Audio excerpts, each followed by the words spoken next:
Okay, so this week we're down here in Texas. We're gonna be meeting with some installers. Oh, that's sweet. Okay, so this week we are down here in Texas. We've got a jam-packed week. We're gonna be meeting with a lot of our installers in the area. We're gonna be touring around, seeing them, checking out their shops, getting them all together to have a meeting. We're gonna go meeting with Hyliion. So Hyliion stopped producing trucks. They got out of the electric truck game, and they have an entire warehouse of parts that they're trying to get rid of for a fire sale. So we're gonna see if we can scoop anything there, learn some lessons from them. Lewis Rossmann, we made some tentative plans to meet, so we're trying to plan out a meeting with us. He's interested in talking about right to repair, planned obsolescence. We're gonna go stop by the Gigafactory. We're gonna meet with some potential investors and even some of the very first early round investors. We're inviting some people out tonight for San Antonio, so we're gonna go out, have a good night. Next week, head up to Dallas and then take off. Should be a good week down here. We're definitely going to the Comedy Mothership. And we're going to a comedy club. Whew. Texas, man. Honestly, this is our first day in Texas, and I cannot get over how nice it is. Like, it's so warm down here. There's, like we were looking at it, there's still leaves on the trees. Like, there is leaves on the trees. The sun is shining. It's in the plus 20s. Like, I really hope the whole trip stays this way. Don't let go, Theron, I got you. We're on a boat ride. We're on a boat ride. Like the Titanic, I feel like Rose. Hello, Milachku. So we're having a good night. We met up with a bunch of fans, and we just paid $15 for a boat ride, and we got to go up and down through the city. I get that right kind of reaction wherever I go. Don't have to get used to it, everybody. Now this bridge we're about to go under is one of 5 in the city, one of 10 in the nation. Built by the Berlin Bridge Company out of Berlin, Connecticut. Hey. Woo! Ooh, I can feel that. Okay, we're here in Killeen, Texas with Chris Valentin. Is that right? Valentin? They get Latino. Valentin. Yeah, Eastern Auto Center, and we're just doing a tour, meeting our installers. That's one of the main purpose of this trip. So we wanted to show you around, show you it, see what the shops look like, go over some of the conversations we've been having, and we're gonna go inside because it's snowing and that's cold down in Texas. Very cold, catastrophic. Got the heaters blowing. See, we got the heaters.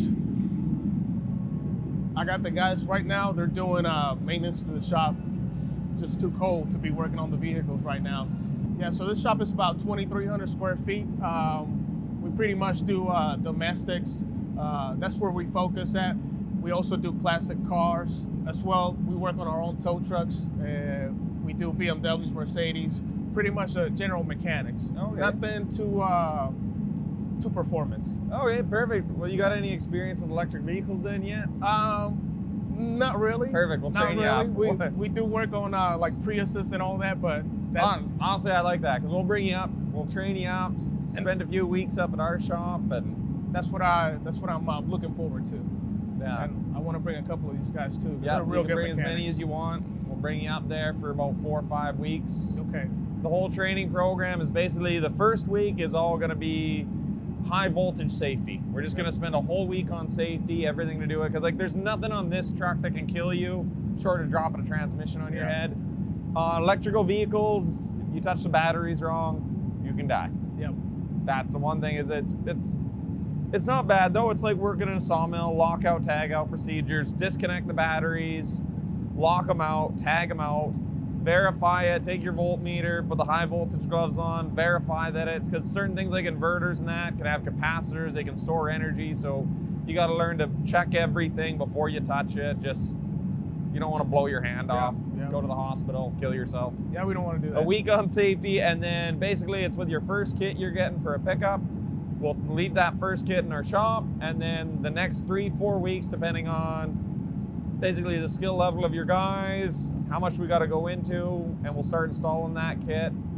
And then the last week will be everything on the business side, and that might be more for you, mechanics if you want it, but it's how we're selling the kit, what we're doing, everything, the economics of it, all that in the last week, how the business gets structured. Okay. When are you guys going to move on to produce a pickup truck? I know you guys got Topsy, and you guys made it from scratch. When will you guys make a pickup truck? Our own pickup? Yeah. That would be a few years down the line for sure. Okay. It's going through all the safety standards on pickups is way more than semi-truck. Like semi-trucks, you don't have to worry about airbags, side impact airbags, collision testing. Gotcha. The difference is, but going through the safety testing is $500,000 to $1 million on a semi-truck, where you're looking at tens of millions of dollars for a car. We would have to grow our engineering staff 100-fold by the time you deal with all of it, and engineered, like semi-trucks don't have engineered crumple zones. They just hit what they're gonna hit. Yeah. The car, everything has to be completely custom for crash test safety rating. We'd have to be looking at, you know, oh, we got to build a $400 million production facility. So I'd love to, but we got to be a real big company for that. Yeah, I'm tracking. Yeah, so it runs in the family. We're aircraft mechanics. My dad, my brother, myself, and like I was telling Chase, we're all about following regulations, rules, and trying not to memorize anything and always going back to the book. Also, everything is about documentation. We have to document everything, make sure that everything's done to the T. Perfect. Yeah, I mean that's basically that last week of training is the installation procedures, that rules, regulations for the Edison, and yeah, that's what I'm all about. Rules and regulations. I love it. Texas are rowdy, but there's rules and regulations too. You gotta remember, these trucks we're building, they're going out on the road, public road, they're interacting with the general public. We gotta make sure that the customers are safe, public's safe, the vehicle's done right, it's not half-assed on the brake lines. We gotta make sure we're documenting that. So it's like for the first few trucks that somebody installs, we're gonna say for the first 5-10 trucks, I wanna come down. Once they sell a truck, I want to send one of our trainers down, send Eric down, myself, check that truck out, make sure it's safe. Once you check out the first few, then it can go down to, okay, well, we want pictures of everything when you do it. Mm-hmm. We want to see a checklist. Is it signed off on? Put a picture in there. Yeah, okay, we can see that that's installed correctly.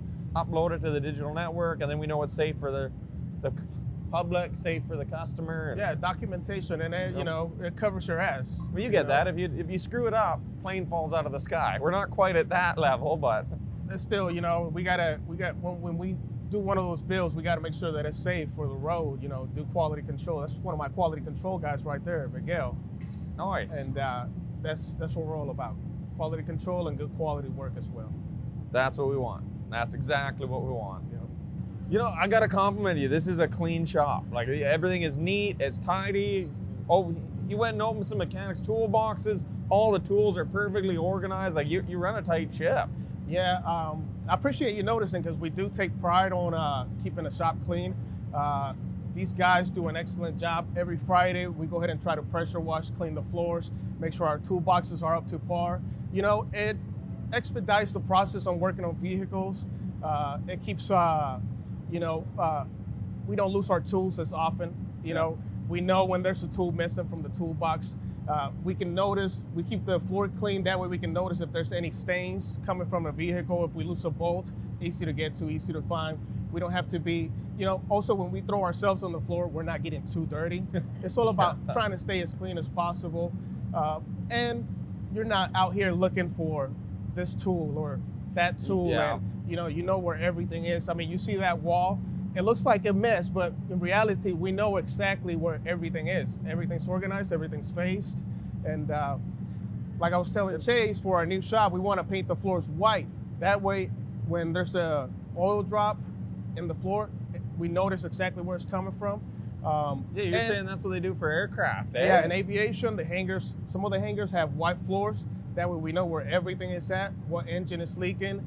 If you drop a bolt or a nut, you can really see it on the floor pretty quickly. So you finish a job, and then you're like, all right, I guess that truck on the hoist is done. You look below, and you're like, oh, why is there a washer right there? Very visible. Somebody's missed a washer somewhere. We better go back and check this. There shouldn't be a washer sitting. Exactly. Whereas if you lose a shop, like we built Topsy, Carl, we were on a dirt floor. The amount of shit that went into that dirt, like there's whole nuts. Like, oh, well, that's just gone forever. It's not a good way of doing it. We learned that real quick. And like I've learned that is that if you have your tools organized, you are 10 times quicker. You know exactly where that tool is. Bang, it's there. I'm back. I'm tightening the bolt. Tool goes back, compared to like, oh, has anyone seen the 9/16 wrench? I can't find it anywhere. And you spend more time looking for a tool. Yeah, it's efficient. It's efficient. It keeps you efficient. less wasted time looking for, sometimes you spend 10 minutes looking for a tool or a part when in reality the job only takes 2 minutes. Yeah. Well, and it's nice too. Customer walks in, he sees a nice, clean, professional looking shop like this. It makes a big difference. Yeah, appreciate that. Thank you.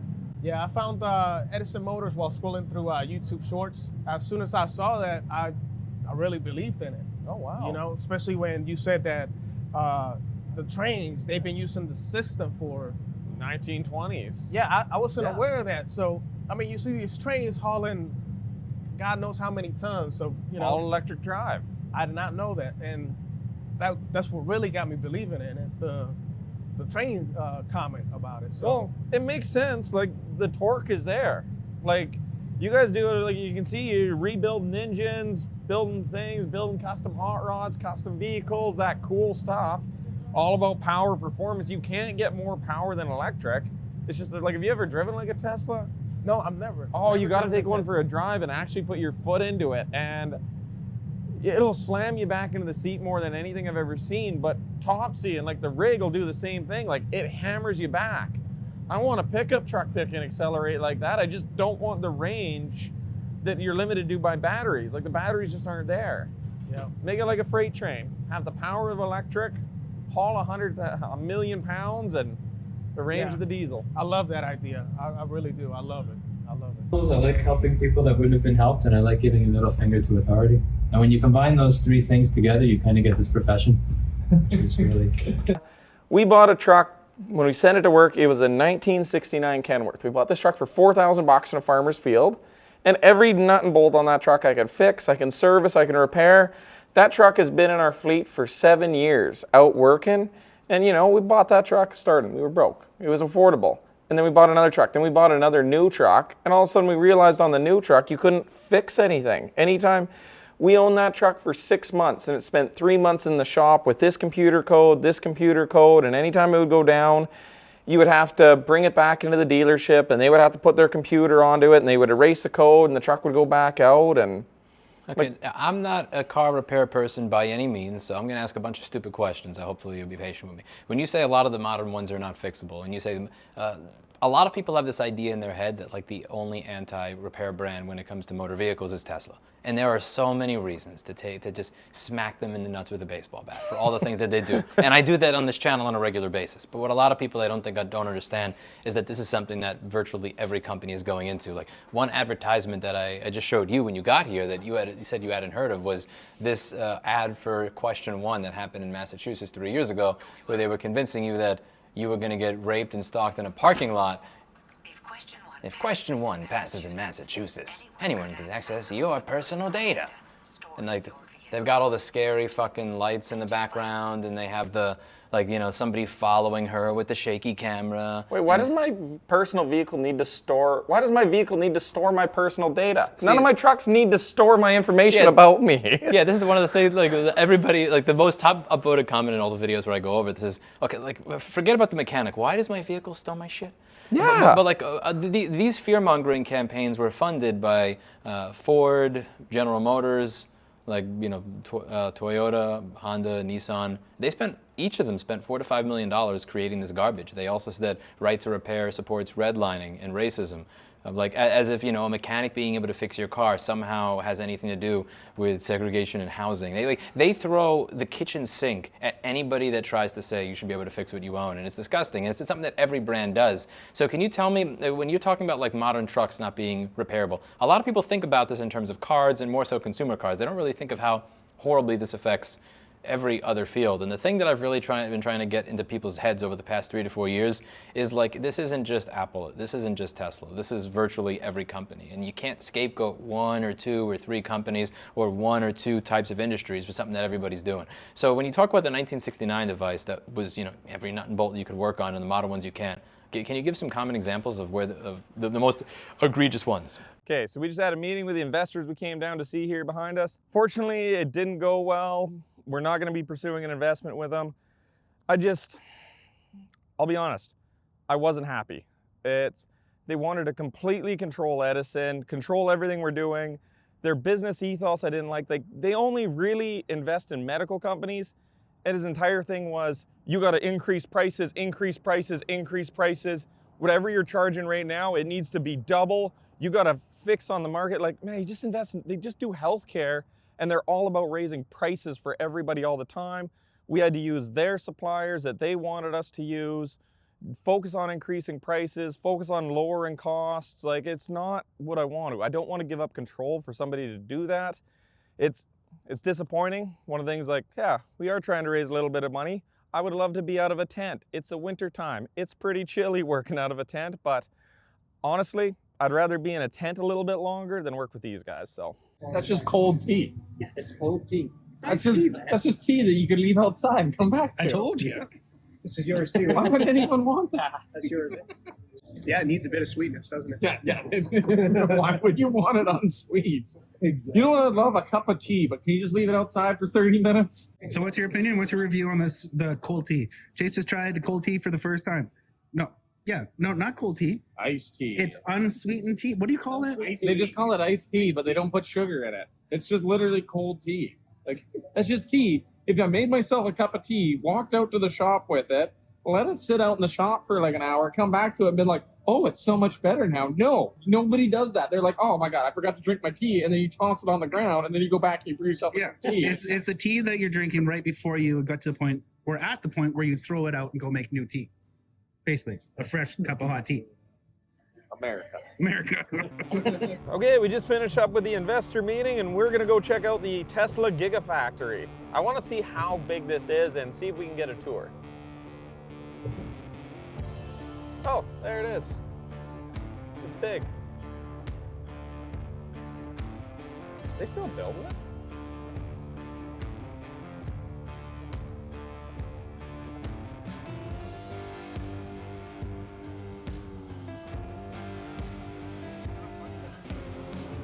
Oh, it's the Tesla Road. They got their own road named after them. We're gonna have the Edison FSR. The toll road? The Tesla Road is a toll road? You know, it's kind of cool. Like, I was surprised how many Cybertrucks there were. I thought they were only making a few, but like, we've seen at least 30, 40 Cybertrucks being loaded up onto low beds. Kind of cool. Neat to see it in person. Okay, so we went to go check out the Cybertruck factory, and obviously Tesla did not let us in. There was almost no chance of that happening. But we're like, hey, I made a wrong turn to the security guard, so we were at least able to drive around and check things out, and we kind of snuck in, I guess. But believe it or not, when you show up and you're wearing a hat that says Edison Motors stealing Tesla's idea like Gus was, I don't know. Oh, now security's here to kick us out for filming again. In this area, we just got a call that there was somebody taking pictures of the trucks and stuff. Oh yeah, that was us. I was just double checking. Yeah. Just letting y'all know, but it's so it's private property, just supposed to be Tesla employees. Oh, okay. Yeah, we thought it was all public roads, so. Yeah, not yet, but it, you know, eventually it will be. I know all of it's out already, you know, and so I don't know why they care so much, but they call me up, so I gotta. No worries, no worries. Yeah. So are y'all about to head out right now? We are. Yeah, we are. Okay. Awesome. Where y'all from? Canada. Canada? Oh, okay. Yeah, we're with Edison Motors. Okay, awesome. We build electric trucks. Nice. And we're not spying. Yeah, y'all trying to steal stuff. We're huge fans. Okay, Yeah. Yeah, great. Well, hey, nice We'll meet take y'all. off. Yeah, you betcha. Yeah, y'all Thanks. have a great day. Well, yep. Obviously we are not allowed to film or do anything here. But it's kind of cool. Got to see it. That's a big factory. We can build one of these in my parents' backyard. Mom, I need more space. Didn't let Edison Motors see the Cybertruck. I know you're gonna say no, but like that would be a funny end of video. Just like bang, bang, bang. Oh, it's so good. Texas barbecue all the way. I do hope they don't turn us away. Okay, one of the cool people though that did let us check out their facility was Hyliion. I gotta give a big shout out to Dennis. They were awesome. So Hyliion is getting out of the truck manufacturing business, but they were more than happy to come in there, show us around, show us what they did, give us some lessons on what they learned. They didn't want us to film what was going on, but we were able to go inside, see their trucks. They were just actually a super generous company with sharing information, talking with us, and just genuinely actually really nice people. So big thanks to these guys. This was definitely one of the highlights of the tour from Texas. So fucking good. God bless the United States of America. Gas station brisket is deadly. Oh yeah, Buc-ee's.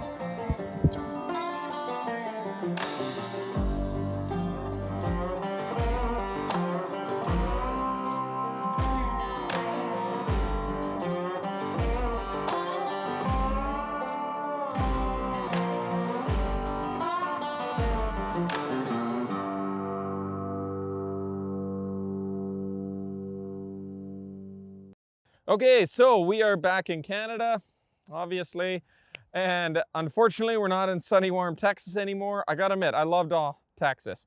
We went to Houston, San Antonio, did the Riverwalk, seen the Alamo, went up to Austin, Dallas, Fort Worth, all fantastic. I don't think I went to a single place down in Texas that we didn't have a good time with. More importantly, we met with the installers. We have some very, very capable installers down there. I was actually really happy with the quality of the guys we met. That was great. It was fantastic actually meeting them, going over their plans, what they wanted to do with it, what we wanted to do with it. There was a ton of overlap. We even had people wanting to be installers and help train other people. So that was fantastic. We met with 6, 7 of them, and I don't think I have a single bad thing to say about them. We met with Hyliion. That was the interesting one. We didn't know how Hyliion was gonna go, but Dennis Gallagher from there was so nice, so helpful. That we met some of the mechanics there. Just an all-around great group of guys. Even if the company unfortunately got out of making trucks, but we had a little bit of a hiccup with the investors. We didn't like the way they did business. We didn't like how they wanted to change them, so we said no. So we're gonna have to be in the tent a little bit longer and in the snow a little bit longer, but I think we're doing good.